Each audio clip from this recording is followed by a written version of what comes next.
This is Steve with the NSAF, and we're here with our Team NSAF and All Americans at Home series. And we're here with Trey Knight, who just this past weekend broke the national high school record in the hammer throw with a throw of 261 feet, 7 inches at a Super Throwers Club meet in Washington, and beating Rudy Winkler's mark from 7 years ago, I think it was. Trey, congratulations on that fantastic effort. And tell us a little bit about kind of building up towards that meet and what you were feeling like going into the competition on Saturday. Thank you. It was good. I was feeling ready. Been practicing a lot, training. Not much has changed in training, so it's definitely feeling ready for this. That big throw was going to come soon, so it was really good. I feel confident. How many competitions that you had going into this weekend? I think I read that you had thrown one other time, maybe? Yeah, we had two super throw meets before this. I threw the 16 in one, and then I threw the 12 in one other one, and then there's this meet. And you threw 242, was it, with a 12? Yeah, something like that. Well, tell us kind of what you were expecting as Saturday morning dawned, and tell us about the first four throws of your series leading up to the big one. Yeah, it was just kind of like a normal, morning, just kind of getting ready. We got there. Then we started throwing. The first throw wasn't a very good throw, but it was in bounds. Because the meet before that, I threw 5 throws out of bounds out of 6. Oh, wow. So yeah, it wasn't a very good meet. But so I was just really want to get one in bounds to start off with. So I did that, and then second throw I scratched out of bounds again. And the third throw, I think I threw 249, and I started to kind of feel better, get a rhythm going. Mm-hmm. Then my fourth throw was 251, and then I just kind of kept going up. And then my fifth throw was the big throw, was a 261. So I just kept feeling better and better. And then by then, that throw I knew was going to be a big throw once it left my hand. Obviously, after the first couple of throws, you probably weren't feeling too great with that start, with the out of bounds and then the other one. When you hit that 249, what started to click inside you, and what did you start to feel in terms of your technique and your energy level and just what you might be able to do that day? I just felt more relaxed. Honestly, just I was kind of nervous, to start off with. I don't really know why, but I was. But after the first couple throws, I just kind of started to throw the way I know how to throw, I wasn't doing anything special, and it was just once I started to calm down, and relax and have that effortless throw kind of feeling, I knew I could start throwing big throws and actually do what I was able to do. And what kind of visceral reaction did you have when that 261 left your hands and you saw it land? What went through your mind at that very moment? Once it left my hand, I knew it was a big throw, and that could be the one. So I was kind of excited just to know that could be it. So I kind of was walking around waiting for him to say how far it was, and then they said it was 261.7, and then I just was I don't know, it was really a big relief, I just kind of was overjoyed, just waiting this long to be able to do that, and then finally be able to throw the big throw to break the record was really just over. Just really good feeling. Now, I think I've got this on your Instagram thing here. See if we can take a look at it here for a second. Is this it right here? Yeah.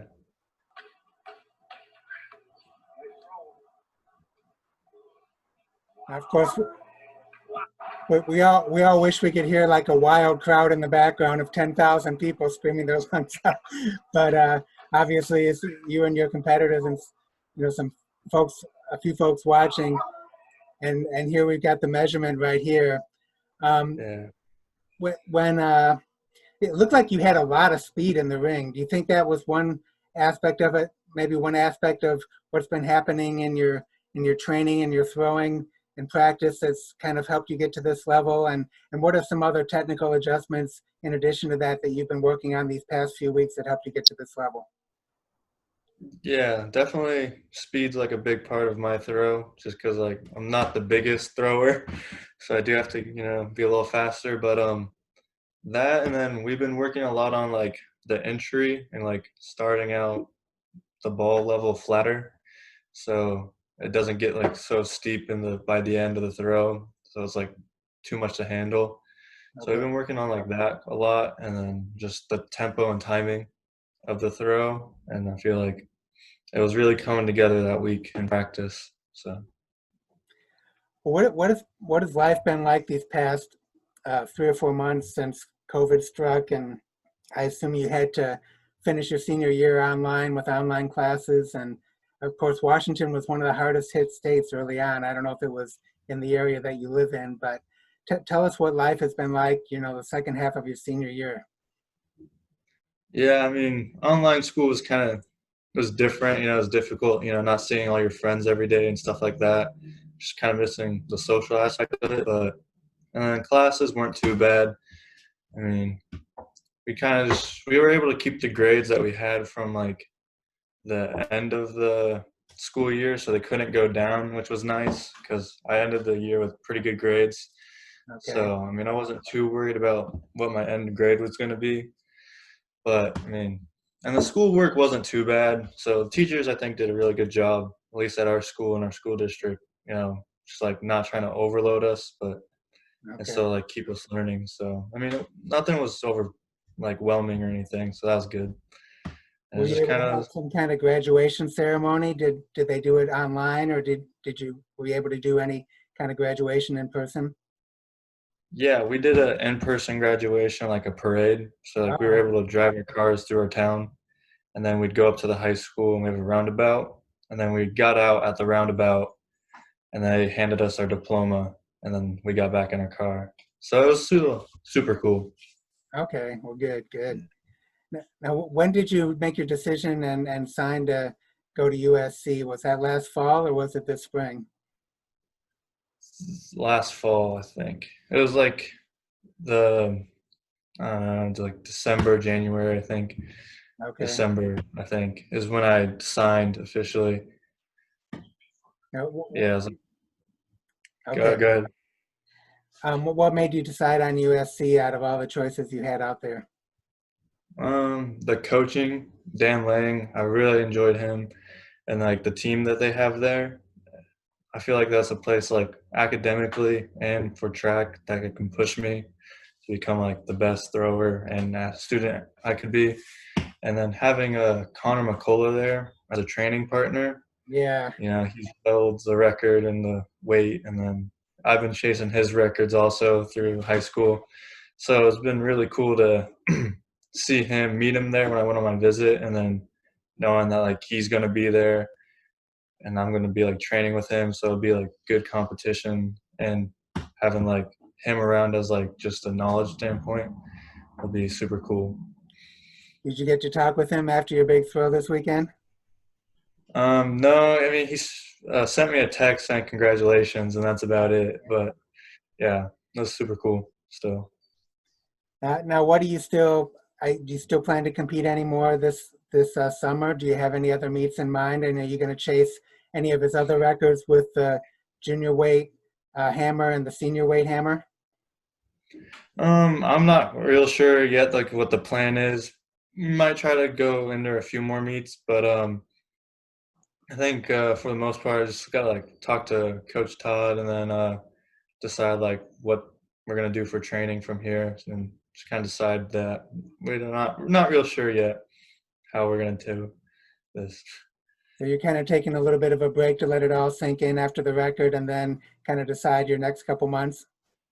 Yeah, yeah. Just take these last few days, just kind of let it all sink in and get everything, Okay. and then when we go to practice tomorrow, we'll decide what we're gonna do. Okay. Okay. Well, man, I mean, I know you've been chasing that for a long time. I mean, you were chasing after countless class records. You were chasing after the weight throw records indoors. It's got to feel really good to finally get really the biggest one. I mean, this is the one that people Yeah, remember out of all the others, you know? yeah. I mean, No, what it a way feels. to end your senior year, man. Yeah, thanks. Yeah, no, I'm super super pumped. Like I got it. Have you been getting a lot of congratulations from teammates and other throwers and coaches and just kind of everybody in your hammer throwing world? Yeah, yeah. A lot of friends and like family and stuff, and just people, and like yeah, just a lot of people just saying congrats and everything. So it's been really nice. You know, we've really enjoyed having you at our national meets these past 2 years. And of course, another good memory was from a certain event that we had last year that you joined us. Got the photo right here of our interview with you. And these are the blue skies of Havana, Cuba. Tell us what Yeah. some of your favorite memories are of that trip and throwing the hammer against your first international competition. Yeah, no, it was that trip was one of the best track experiences I've had. So that was just awesome to be able to like travel out of the country and go to Cuba. It was really pretty there and everything. So that just in general, just being able to do that was super awesome. And then competing against like other people, like from a different countries and stuff like that was super cool. Just like getting that experience, and then also meeting like everybody else on the team. Like some of the kids like we've all know each other, and then like it's fun to like keep track of them. See what they've accomplished. I know like Brevin just won Gatorade athlete for Tennessee, Yeah, and then saw that, and then like a few others, and then I think Chris won it for his. right. Yeah, so it was super exciting just to like meet all those kids, and then just knowing like to follow them and kind of like have that you know friendship, I guess, to like see and like how we're all going to grow and go to college and still keep track of them all. Well, thank you so much, Trey, for talking with us today, and congratulations on a fantastic national record. And we hope you get a few more chances to chase a few more this summer, and that you have a great career at USC ahead of you. Thank you. All right.